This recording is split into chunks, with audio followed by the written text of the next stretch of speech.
Penyelesaian sengketa bisnis dan disusun oleh 1.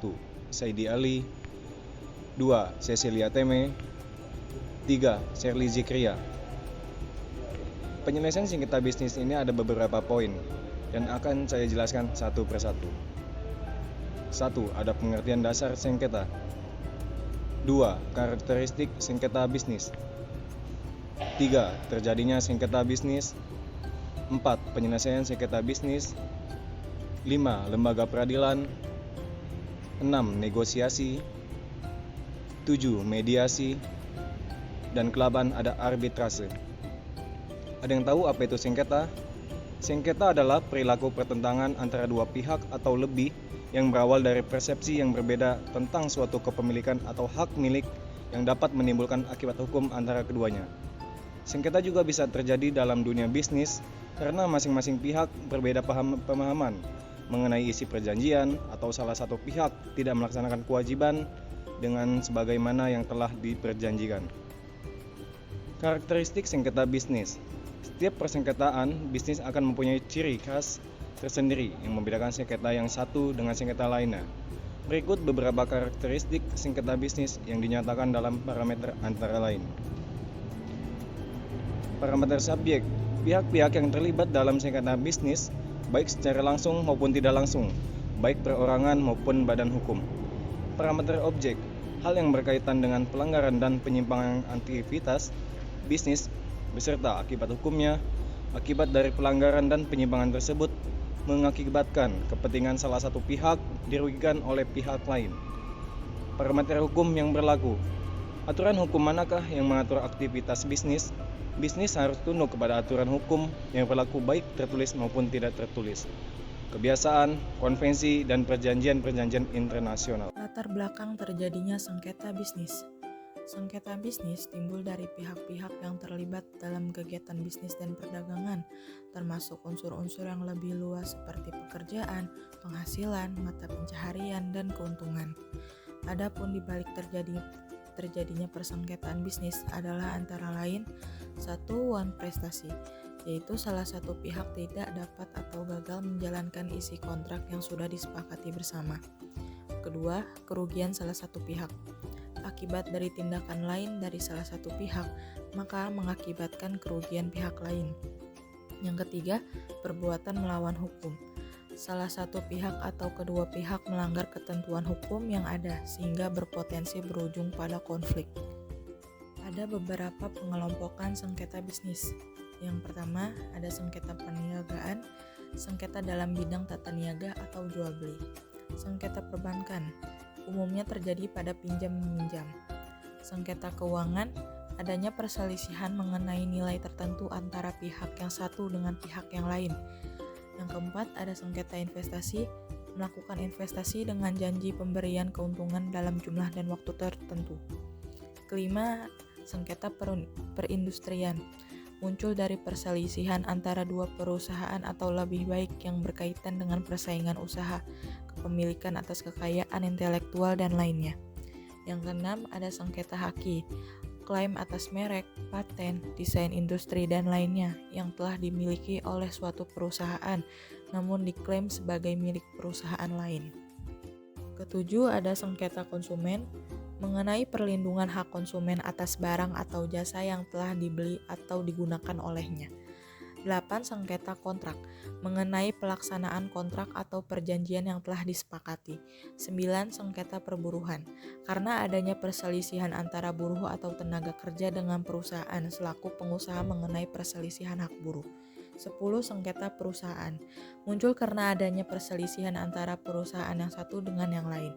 11. Sengketa perdagangan publik, muncul karena respon publik dari produk perusahaan di pasaran. Bisa juga sengketa berkaitan dengan persaingan usaha. 12. Sengketa ekonomi syariah, menyangkut penyelisihan yang akad atau perjanjiannya menggunakan prinsip syariah. Penyelesaian sengketa ini melalui Badan Arbitrase Syariah Nasional atau Pengadilan Agama. Ada dua cara penyelesaian sengketa bisnis. Yang pertama, jalur litigasi atau ordinary court. yaitu penyelesaian perkara melalui jalur pengadilan dengan menggunakan pendekatan hukum.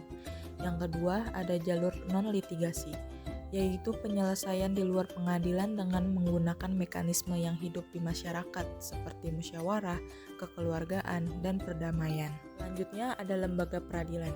Lembaga peradilan bagian dari jalur litigasi dalam menyikapi solusi penyelesaian sengketa bisnis. Bisnis dapat diselesaikan di peradilan umum atau khusus. Peradilan umum mencakup perdata atau pidana tergantung unsur permasalahannya. Untuk pidana harus ada laporan aduan melalui kepolisian untuk dilakukan penyelidikan dan penyidikan.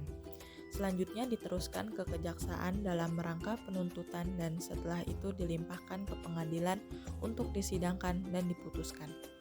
Sedangkan untuk yang khusus seperti peradilan niaga, peradilan militer, pengadilan tata usaha negara atau PTUN untuk sengketa perizinan misalnya, pengadilan pajak untuk sengketa pajak, pengadilan agama untuk sengketa ekonomi syariah, dan peradilan tipikor. Selanjutnya ada tabel alur penyelesaian sengketa. Di sini bisa dilihat oleh kawan-kawan semua. Di sini tabel untuk alur penyelesaian sengketa ya. Negosiasi. Negosiasi merupakan salah satu cara penyelesaian sengketa di luar pengadilan atau non-litigasi. Negosiasi yaitu sebagai proses komunikasi dua arah yang dirancang untuk mencapai kesepakatan pada kedua belah pihak yang memiliki berbagai kepentingan yang sama maupun berbeda tanpa melihat pihak ketiga sebagai penengah. Dan dasar hukum bagi negosiasi adalah Undang-Undang Nomor 30 Tahun 1999, di mana pada pasal 6 ayat 2 dan didukung oleh KUH Perdata, khususnya pasal 1851 sampai dengan 1864 tentang perdamaian, setiap kesepakatan dan persetujuan harus dituangkan dalam bentuk tulisan dan disetujui oleh beberapa pihak. Jika ini tidak dilakukan maka terancam tidak sah. 3 proses yang dilakukan dalam negosiasi. Yang pertama, tahap persiapan negosiasi. Langkah yang diperlukan antara lain: 1. Konsolidasi dengan tim atau kolega. 2. Mempersiapkan agenda atau materi atau persoalan apa yang perlu dinegosiasikan. 3. Menetapkan tujuan dan target yang akan dicapai. 4. Membuat dan memenuhi janji. 5. Mempelajari pihak lawan, baik kepribadian, sifat, karakter, dan reputasi. 6. Checking seluruh persiapan. 7. Bagaimana kualitas hubungan di antara mereka. Berlangsungnya negosiasi, hal yang diperlukan. 1. Statement pembuka dari negosiator. 2. Menetapkan persoalan. 3. Menetapkan posisi awal. 4. Memberikan argumentasi. 5. Menyelidiki kemungkinan respon pihak lawan. 6. Menetapkan proposal. 7. Menetapkan dan menandatangani persetujuan. Selanjutnya ada tahap akhir negosiasi. Hal yang perlu diperhatikan antara lain sebagai berikut. 1. Mengambil kesimpulan yang telah disepakati. 2. Kesimpulan hendaknya dibuat dengan kontrak tertulis. 3. Menindaklanjuti kesepakatan. Dan keempat, membentuk tim monitoring atau evaluasi pelaksanaan. Yang berikutnya arbitrasi.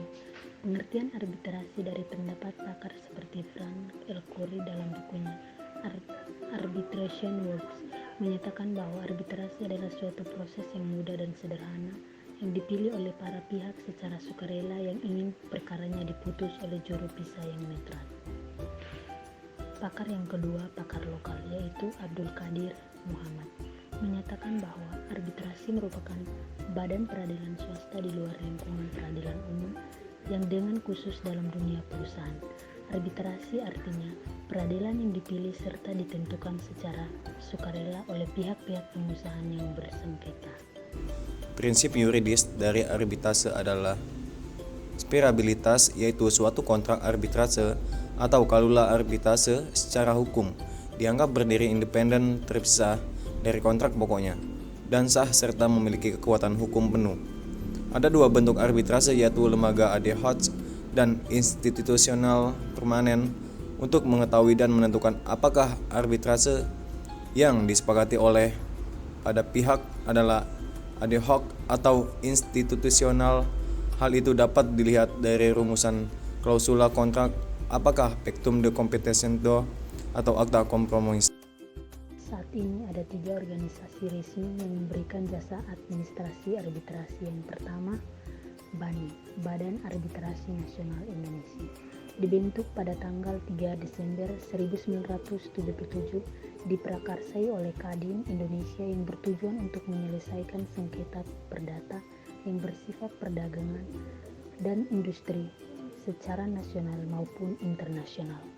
Yang kedua, Basyarnas, Badan Arbitrasi Syariah Nasional, didirikan oleh MUI Majelis Ulama Indonesia pada tanggal 21 Oktober 1993 yang mempunyai tujuan menyelesaikan sengketa-sengketa dalam hal yang berhubungan dengan perdagangan, industri, keuangan, dan jasa terutama yang berdasarkan dengan syariat Islam.